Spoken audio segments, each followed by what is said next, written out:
Talent accelerated പ്രോഗ്രാമിലേക്ക് എങ്ങനെയാണ് ഒരു ലേണർ അപ്ലൈ ചെയ്യുന്നതെന്നാണ് ഇവിടെ കാണിക്കാൻ പോകുന്നത്. ഇതിനായി ഈ കാണുന്ന വെബ്സൈറ്റ് ഓപ്പൺ ചെയ്യുകയോ പ്ലേ സ്റ്റോറിൽ നിന്നും DWMSൻ്റെ ആപ്പ് ഡൗൺലോഡ് ചെയ്യുകയോ ചെയ്യുക. വെബ്സൈറ്റ് എടുത്തതിന് ശേഷം റൈറ്റ് ടോപ്പിലായിട്ട് കാണുന്ന ലോഗിൻ ഓർ രജിസ്റ്റർ ബട്ടണിൽ ക്ലിക്ക് ചെയ്യുക. അന്നേരം നിങ്ങൾക്കൊരു ജോബ് സീക്കർ ലോഗിൻ പേജ് വരും.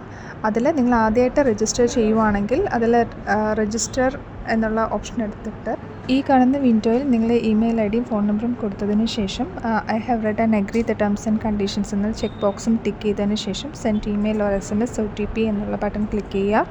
നിങ്ങളുടെ മെയിലിലേക്ക് വരുന്ന OTP ഇവിടെ എൻ്റർ ചെയ്തതിന് ശേഷം വെരിഫൈ ആൻഡ് പ്രൊസീഡ് ചെയ്യുക. ഇപ്പോൾ വരുന്ന ജോബ് സീക്കർ രജിസ്ട്രേഷൻ ഫോമിലേക്ക് നിങ്ങളുടെ ഡീറ്റെയിൽസ് എല്ലാം കൊടുക്കുക.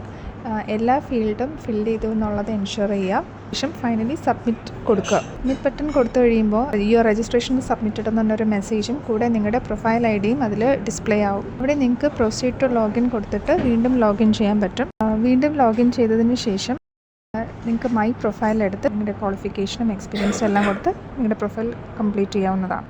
വൺസ് നിങ്ങളുടെ പ്രൊഫൈൽ കംപ്ലീറ്റ് ചെയ്തതിന് ശേഷം നിങ്ങളുടെ ഡാഷ്ബോർഡിൽ താഴേക്ക് സ്ക്രോൾ ചെയ്യുമ്പോൾ സ്കിൽ ഡെവലപ്മെൻറ്റ് പ്രോഗ്രാം എന്നത് കാണും. സ്കിൽ ഡെവലപ്മെൻറ്റ് പ്രോഗ്രാമിൻ്റെ അണ്ടറിൽ പ്രൊസീഡ് എന്നുള്ള ബട്ടൺ ക്ലിക്ക് ചെയ്ത് ആ പേജിലേക്ക് പോകുമ്പോൾ നിങ്ങൾ ചൂസ് ചെയ്തിരിക്കുന്ന ഡൊമൈൻ ഏതാണെന്ന് ആദ്യം മെൻറ്ററിൽ നിന്നും ചോദിച്ച് മനസ്സിലാക്കുക. ലിങ്ക്ഡിൻ ആണെങ്കിൽ അതെടുക്കുക, കോഴ്സിറ ആണെങ്കിൽ അതെടുക്കുക.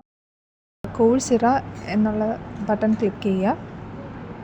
അപ്പോൾ ഒരു കോളേജ് നെയിം കൊടുക്കാനായിട്ട് ഒരു ഡയലോഗ് ബോക്സ് വരും. അതിൽ നിങ്ങളുടെ കോളേജ് നെയിം കൊടുത്ത് സബ്മിറ്റ് ചെയ്യുക. കോളേജ് നെയിം കൊടുത്തതിന് ശേഷം വീണ്ടും കോഴ്സിറ എന്നുള്ള ബട്ടൺ ക്ലിക്ക് ചെയ്യുക.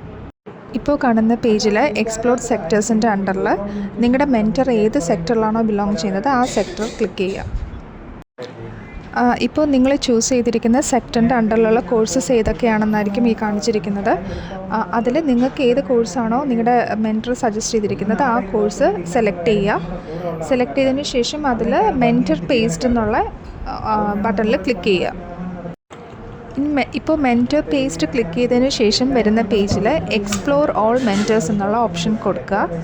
എക്സ്പ്ലോർ ഓൾ മെൻറ്റേഴ്സ് ക്ലിക്ക് ചെയ്യുമ്പോൾ ആ ഡൊമൈൻ അണ്ടറിലുള്ള എല്ലാ മെൻറ്റേഴ്സിൻ്റെ ലിസ്റ്റ് വരും. അതിൽ നിന്ന് നിങ്ങളുടെ മെൻറ്ററിനെ ഐഡൻറ്റിഫൈ ചെയ്ത് മെൻറ്ററിൻ്റെ പേരിന് താഴെയുള്ള അപ്ലൈ നൗ എന്നുള്ള ബട്ടൺ ക്ലിക്ക് ചെയ്യുക. ഇത് ക്ലിക്ക് ചെയ്ത് കഴിയുമ്പോഴേക്കും നിങ്ങളുടെ റിക്വസ്റ്റ് നിങ്ങളുടെ കറസ്പോണ്ടിങ് മെൻറ്ററിന് പോകും. മെൻറ്റർ അത് റെക്കമെൻഡ് ചെയ്ത് കഴിയുമ്പോൾ നിങ്ങൾക്ക് കോഴ്സ് ചെയ്യാൻ പറ്റും.